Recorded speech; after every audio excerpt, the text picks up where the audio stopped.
A medida que continuamos con nuestro estudio de las ideas centrales que conforman lo que llamamos teología reformada, pienso en un evento que tuvo lugar en la historia un par de años antes de que los peregrinos desembarcaran en las costas de Nueva Inglaterra en el Mayflower. Una polémica que se extendió por toda Europa y luego en todo el mundo, que tuvo sus raíces en los Países Bajos. Empezó en una facultad holandesa de teología comprometida con la teología calvinista. Cuando algunos de los profesores comenzaron a tener dudas acerca de temas relacionados a la doctrina de la elección y la predestinación y cosas así, esta controversia teológica estalló y a medida que se extendía por todo el país, molestaba a la iglesia y molestaba a los teólogos de ese tiempo hasta que por fin se convocó a un sínodo. Los asuntos fueron clarificados y algunos fueron rechazados por sus puntos de vista, entre los cuales estaba uno llamado Arminio. Pero el grupo que lideró este movimiento contra la teología ortodoxa reformada fue llamada los remonstrantes. Se les llamó remonstrantes porque estaban en desacuerdo o estaban protestando contra ciertas doctrinas dentro de su propia herencia teológica. Y fueron básicamente 5 doctrinas las que formaron el núcleo de la controversia. Y lo que ocurrió como resultado de este debate fue que estos 5 temas teológicos centrales llegaron a ser conocidos en las generaciones posteriores como los famosos 5 puntos del calvinismo.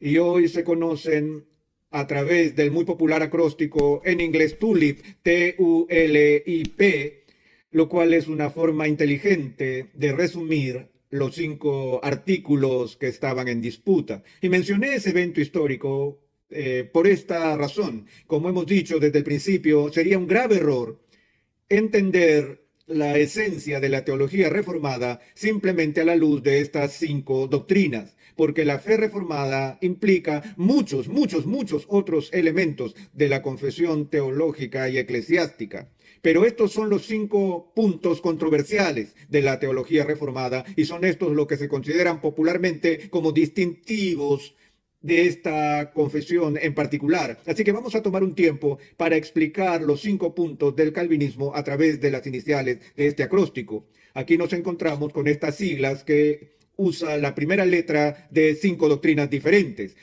La primera es depravación total, en inglés es total depravity, de ahí la T.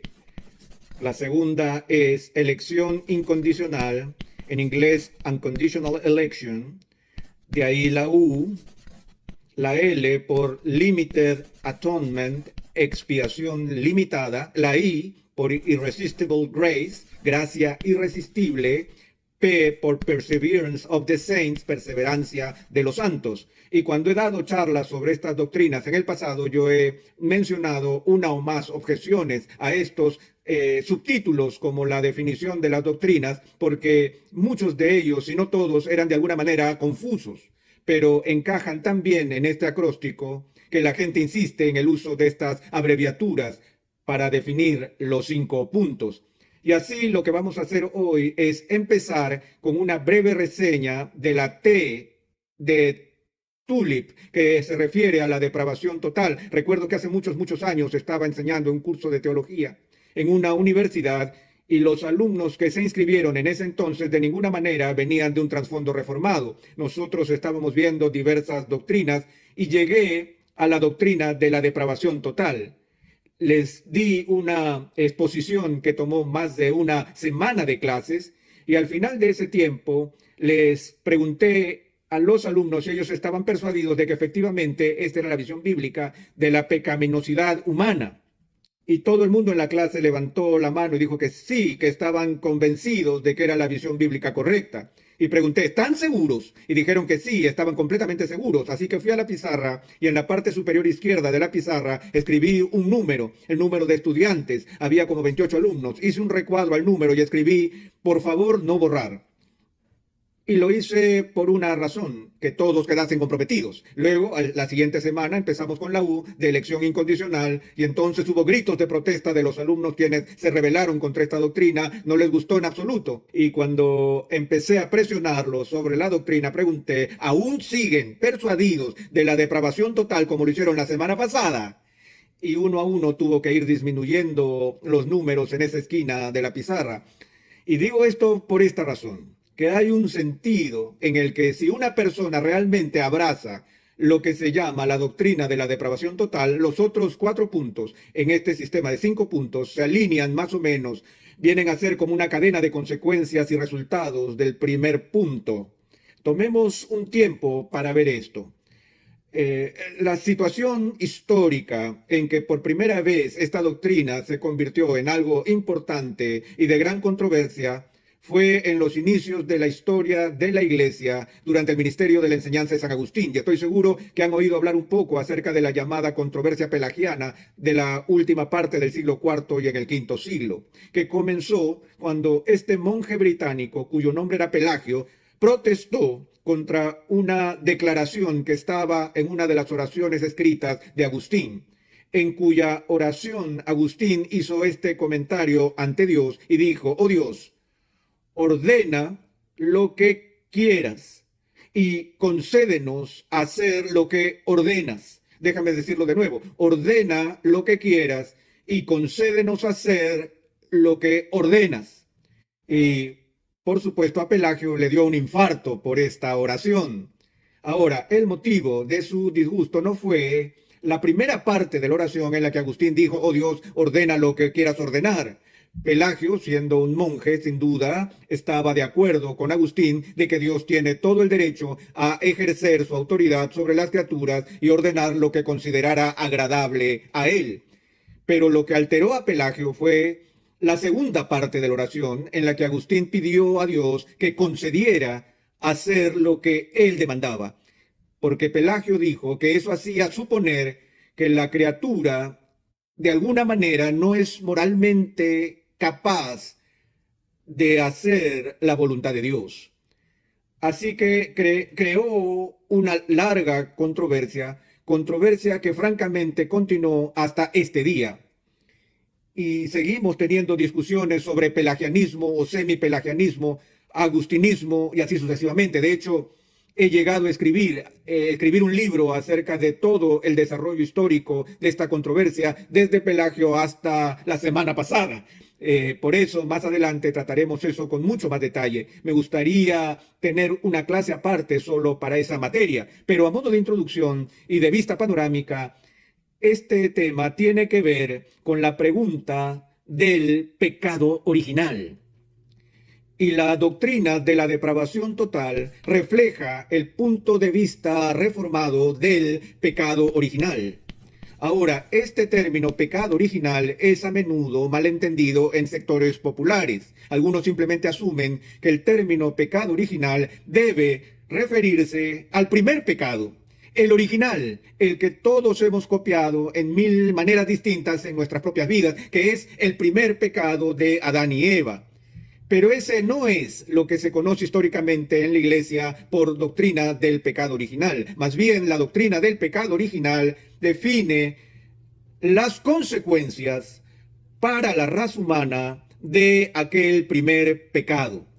Y casi todas las iglesias que históricamente han tenido un credo, una confesión, han acordado que algo muy grave le pasó a la raza humana como consecuencia del primer pecado, que el primer pecado produjo pecado original, es decir, como resultado del pecado de Adán y Eva, toda la raza humana cayó. Y por eso nuestra naturaleza como seres humanos desde la caída es una naturaleza que ha sido influenciada por el poder del mal. Como David declaró en el Antiguo Testamento: oh Dios, he aquí en maldad he sido formado y en pecado me concibió mi madre. Él no estaba diciendo que era pecaminoso que su madre y su padre tuvieran hijos, ni estaba diciendo que había hecho algo malo por haber nacido, sino que estaba reconociendo la condición caída del ser humano. Esa condición caída que fue parte de la experiencia de sus padres, esa condición caída que trajo él mismo a este mundo. Así que el pecado original tiene que ver con la naturaleza caída de la humanidad. La idea es que no somos pecadores porque pecamos, sino que pecamos porque somos pecadores. Somos por naturaleza pecadores. Todos hemos escuchado el axioma, no hay nadie perfecto. Podríamos mejorar un poco eso al decir no solo que nadie es perfecto, sino que nadie siquiera está cerca de la perfección. Y así, la doctrina de la depravación total describe y define un punto particular del pecado original que tiene sus raíces en las enseñanzas de San Agustín. Y recuerden que Agustín fue el santo patrono del monasterio donde Martín Lutero fue formado en la fe y donde enseñó en Wittenberg. Él fue un monje agustino y Agustín también fue el mentor más venerado de Juan Calvino, de modo que el pensamiento de Agustín tuvo una enorme influencia en la formación de la doctrina de la Reforma Protestante. Ahora, lo que la depravación total no significa en la tradición reformada es lo que llamamos depravación absoluta. Depravación absoluta. A menudo usamos el término total como sinónimo de absoluto o completo. Y así la noción de la depravación total evoca la idea de que cada ser humano es tan malo como esa persona podría ser. Y uno pudiera pensar en algún personaje malévolo de la historia como Adolfo Hitler y decir que sin duda no había ni una virtud redimible en ese hombre, pero sospecho que tenía algún afecto por su madre y aún tan malvado como Adolfo Hitler fue, todavía se puede concebir un ser aún más perverso de lo que en realidad era. Y así la idea de la depravación total no quiere decir que cada ser humano es tan malvado como le sea posible, sino más bien significa que la caída es tan grave que afecta en su totalidad a la persona. Nuestra naturaleza caída, que captura y oprime nuestra naturaleza humana, afecta a nuestro cuerpo. Por eso nos enfermamos y morimos. Afecta nuestra mente y nuestro pensamiento. Todavía tenemos la capacidad de pensar, pero la Biblia habla acerca de la forma en que la mente se ha oscurecido y debilitado. La voluntad del hombre ya no está en su estado original del poder moral.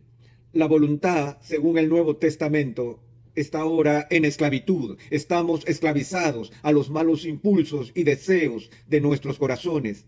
Y así la mente, la voluntad, el espíritu, la persona completa ha sido infectada por el poder del pecado. Una vez más, si eso es lo más lejos que llegamos con la definición de depravación total, la mayoría de las comuniones cristianas dirían sí y amén a esto.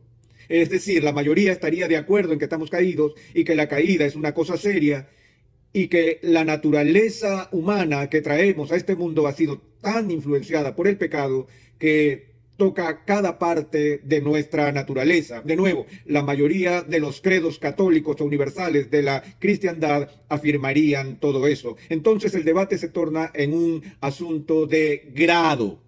¿Hasta dónde hemos caído? ¿Cuál es el grado de esta corrupción humana? Ahora, me gusta sustituir el término depravación total con mi designación favorita, que es la corrupción radical.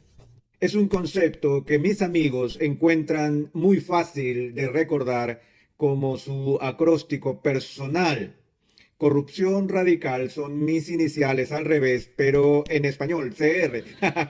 Ellos se complacen por la facilidad con la que esto ayuda a su memoria, ya que tienen un modelo vivo delante de ellos de la corrupción radical.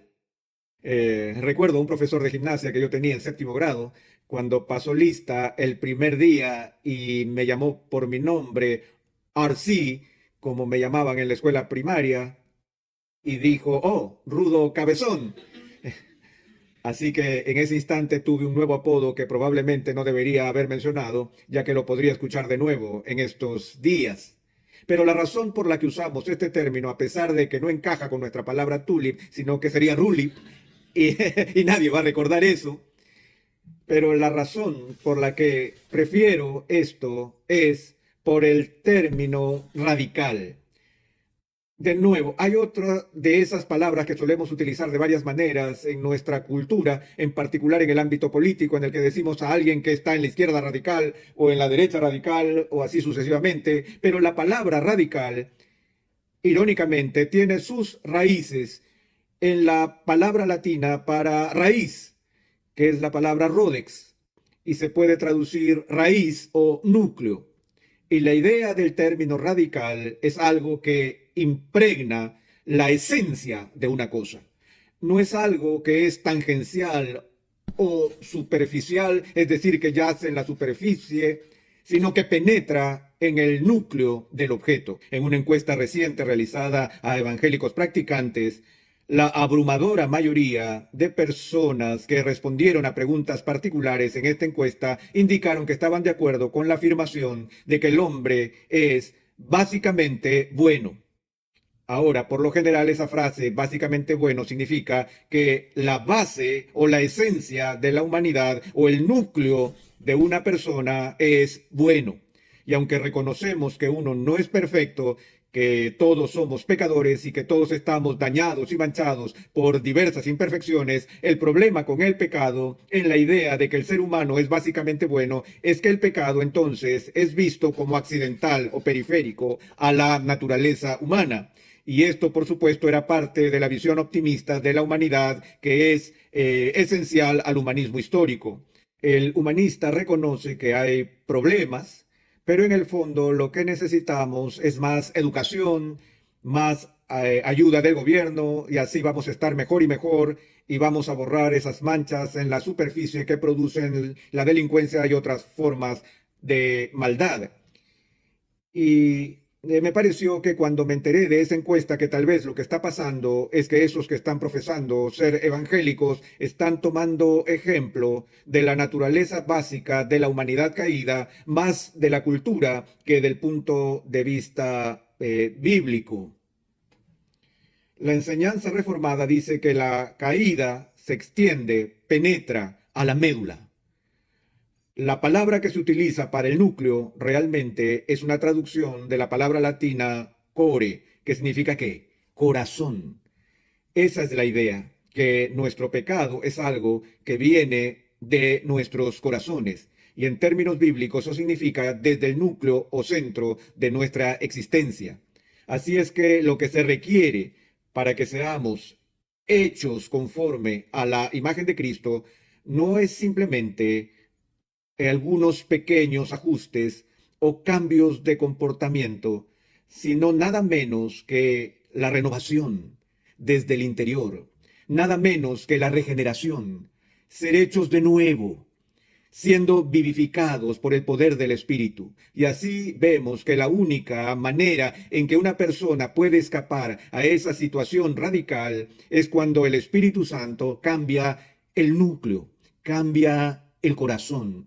Y aún ese cambio no vence al instante el pecado.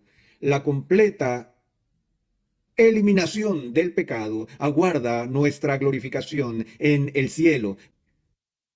Cuando llegamos al tema de la doctrina de la depravación total o la T en Tulip, sin lugar a duda, somos lanzados a la arena del debate sobre el libre albedrío.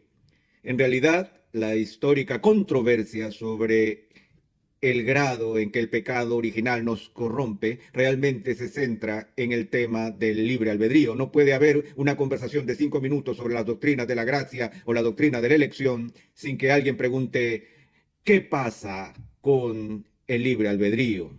Y muy a menudo el debate sobre el libre albedrío se centra en dos marcos distintos. Por un lado, el tema de la libertad humana es el conflicto de la lucha frontal entre la relación de la soberanía de Dios y nuestra responsabilidad y nuestro poder para actuar como criaturas libres.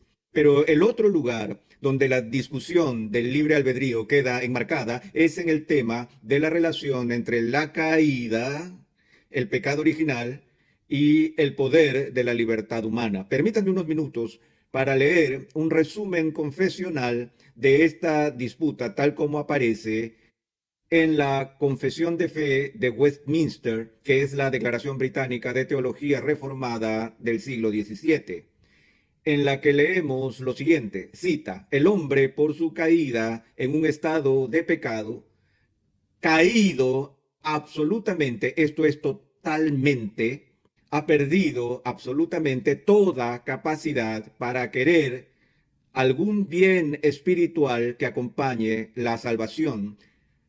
Así que como un hombre natural, siendo enteramente opuesto a ese bien y muerto en pecado, no es capaz por su propia fuerza de convertirse a sí mismo o prepararse por sí mismo para ello.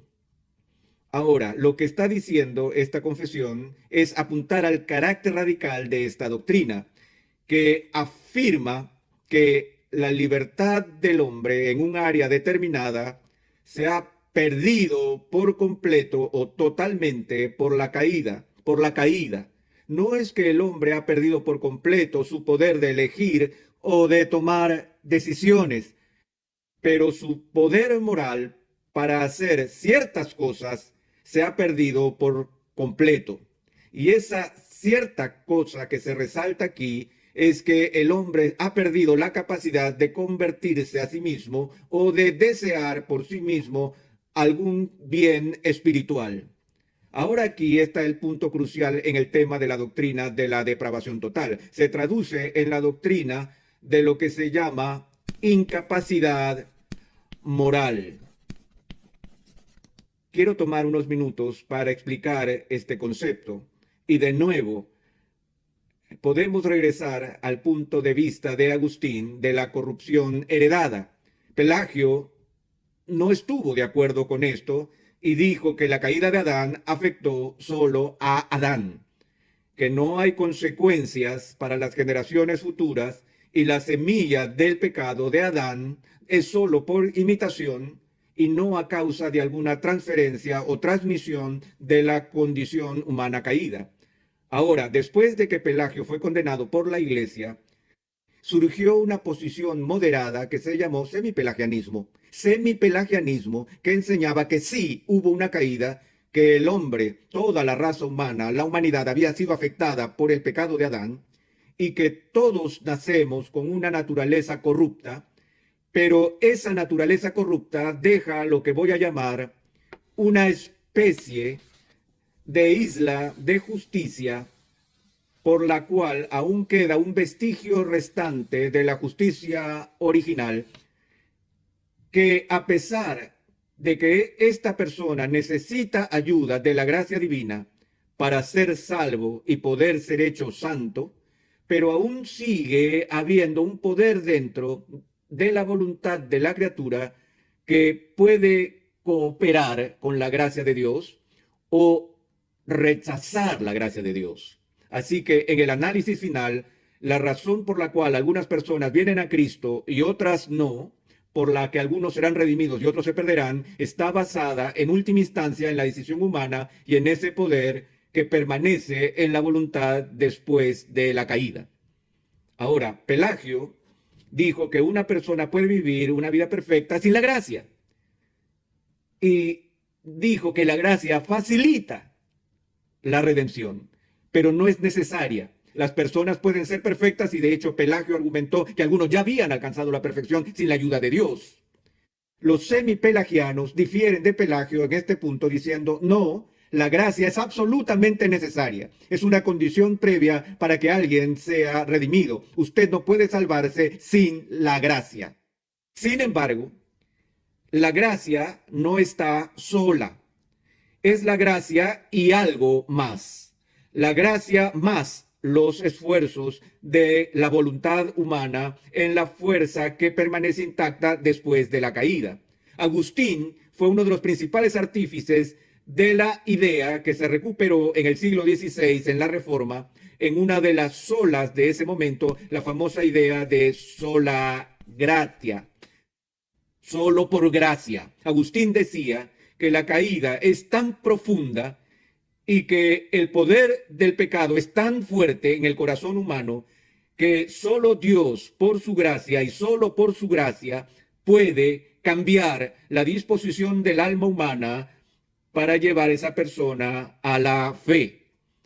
Así que el tema aquí es si el hombre caído tiene la capacidad intacta, el poder moral intacto para inclinarse a sí mismo o abrazar en su propia fuerza las ofertas de ayuda y asistencia que nos llegan de Dios. O es necesario que Dios haga el trabajo inicial de la recreación en el alma antes que la persona caída tenga el poder moral de decir sí al Evangelio. Así que de lo que estamos hablando acá es lo que se llama la iniciativa divina. Agustín diría esto, que antes de que una persona venga a Cristo, Dios obra de manera unilateral, monergista, independiente y soberana, cambiando el alma del pecador, rescatando al pecador de la prisión de la esclavitud moral, por la cual, por naturaleza, él está muerto en sus delitos y pecados, y en ese estado de muerte espiritual es moralmente incapaz de levantarse a sí mismo. Por lo que Dios tiene que venir y respirar nueva vida espiritual y poder en el alma de esa persona. Y usando el lenguaje de Pablo para sacarlo de un estado de muerte espiritual y producir fe en el corazón de la persona antes que esa persona tenga el poder de venir a Cristo. Ahora bien, esas personas vienen a Cristo y eligen a Cristo, vienen voluntariamente y con alegría y todo lo demás, pero no antes o hasta que Dios haga su obra por gracia soberana en llevar a esa persona de la muerte espiritual a la vida espiritual. A eso lo llamamos renacer monergista o regeneración monergista, que significa que es obra de Dios únicamente y nada hay que pueda hacer para ganarlo, para merecerlo, para lograrlo o para provocarlo. Tengo que dejar este caso, en última instancia, en la gracia de Dios y en la gracia de Dios solamente. Ahora, uno de los textos bíblicos importantes que habla de estos se encuentra en el Evangelio de Juan, en el que Jesús hace una asombrosa declaración. Él dice en el verso 63, el Espíritu es el que da la vida, la carne nada aprovecha. Las palabras que yo os he hablado son espíritu y son vida, pero hay algunos de vosotros que no creen, porque Jesús sabía desde el principio quiénes eran los que no creían y quién le había de entregar. Y dijo, por eso os he dicho que ninguno puede venir a mí si no le fuere dado por el Padre. Ahora recordamos la conversación anterior de Jesús con Nicodemo, el que vino de noche. Jesús habló de la necesidad que tiene una persona de nacer de nuevo. Antes que pudiera siquiera ver el reino de Dios, sin mencionar entrar en el reino de Dios, y en esa discusión con Nicodemo, Jesús le dijo, lo que es nacido de la carne, carne es. Y lo que es nacido del Espíritu, Espíritu es. Y así como Jesús hace este fuerte contraste entre la carne y el espíritu, asimismo el apóstol Pablo hace lo mismo cuando habla de la metáfora de la batalla que se lleva a cabo entre la carne y el espíritu en la persona que ha sido convertida. Incluso cuando uno ha nacido del espíritu, la carne no está completamente aniquilada y esta lucha está en curso. Pero hasta que el Espíritu Santo cambie tu vida, todo lo que eres es carne. Esto es lo que Jesús le dice a Nicodemo. En el nacimiento natural, en el estado natural, uno nace en el estado sarx, el concepto bíblico de la carne, en esta condición caída, donde los deseos de tu corazón solo son malos continuamente y de los cuales el apóstol Pablo dice que uno camina según la corriente de este mundo, conforme al príncipe de la potestad del aire y que estamos muertos en nuestro pecado. Esa es la condición de la carne. Ahora aquí, en Juan 6, Jesús dice, la carne aprovecha, ¿para qué? Para nada. En su discusión con Erasmo de Rotterdam, Lutero, quizás en su obra más famosa, La esclavitud de la voluntad, elaboró su exposición de este texto bíblico y se mantuvo opuesto a Erasmo por hacer que la carne hiciera algo en el proceso de salvación. no solo eso es importante, sino que es fundamental, y no solo se beneficia de algo, sino que se beneficia de todo, ya que si en el análisis final nos basamos en este poder moral innato dentro de nosotros que no es tocado o encarcelado por la caída, y que el poder de la carne aquí es inclinarnos al bien espiritual, y uno ejerce la inclinación adecuada, lo que nos daría es la vida eterna. Y Lutero nunca se cansó de discutir con Erasmo, diciendo que nada no es un poco de algo. Y dijo que Jesús fue serio cuando dijo la carne para nada, nada aprovecha. Luego él va a hacer esta declaración: ninguno puede venir a mí si no le fuere dado del Padre. Ahora, este texto es muy importante ya que inicia con la declaración ninguno. Y si ustedes son estudiantes de la gramática, de la lógica, reconocerán esa declaración o ese concepto ninguno es lo que se llama una proposición negativa universal. Describe algo negativo de todo lo que se conoce como hombre. Ahora, me gustaría decir que esto se utiliza de una forma específica de género y solo se refiere a la incapacidad moral inherente a los varones. Desafortunadamente, el uso aquí en el griego es la abreviatura para humanidad. Lo que Jesús está diciendo es que ningún ser humano, él está diciendo algo acerca de todo el mundo, algo negativo sobre todo el mundo. Ahora, la próxima palabra es crucial. Ninguno puede. No, ninguno debiera. Sabemos la diferencia entre puede y debiera. Hemos hablado de eso muchas veces. Recuerdo que cuando estaba en el colegio le pregunté a la profesora, ¿puedo ir a afilar mi lápiz?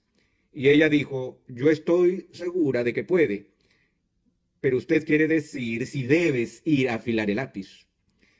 Y descubrí lo que esa maestra quería decir. De hecho, ella tenía ubicuidad y todo el mundo que he conocido ha tenido el mismo tipo de maestro en algún momento de sus vidas, ¿no es así? Es ese maestro que dice, estoy seguro que usted puede. La pregunta es debe. No estamos hablando aquí de permiso, pero la palabra puede describe capacidad o poder, potestad.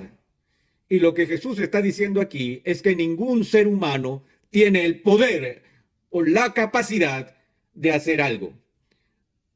Ahora, estas son palabras fuertes viniendo de los labios de nuestro Señor. No se trata de Agustín o Calvino o Lutero. Este es el mismo Cristo que dice algo acerca de la capacidad del hombre. Y él dice que ninguno es capaz, ninguno tiene el poder para hacer ¿qué? Para venir a mí. Así que hay una falta de capacidad inherente de algún tipo en los seres humanos para venir a Jesús de algún modo.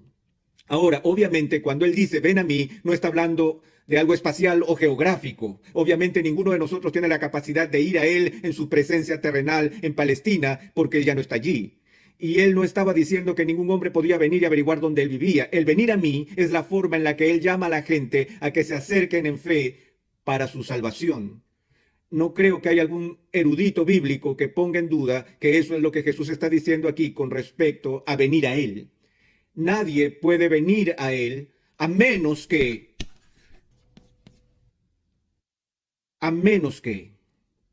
ahora, a menos que indica una condición necesaria a cumplirse antes que una consecuencia deseada pueda ocurrir. Así que a menos que apunta a un sine qua non, algo absolutamente esencial que tiene que ocurrir antes que una persona pueda venir a Jesús. ¿Y qué es esto? Ahora aquí él simplemente dice, ninguno puede venir a mí si no le fuere dado por el Padre.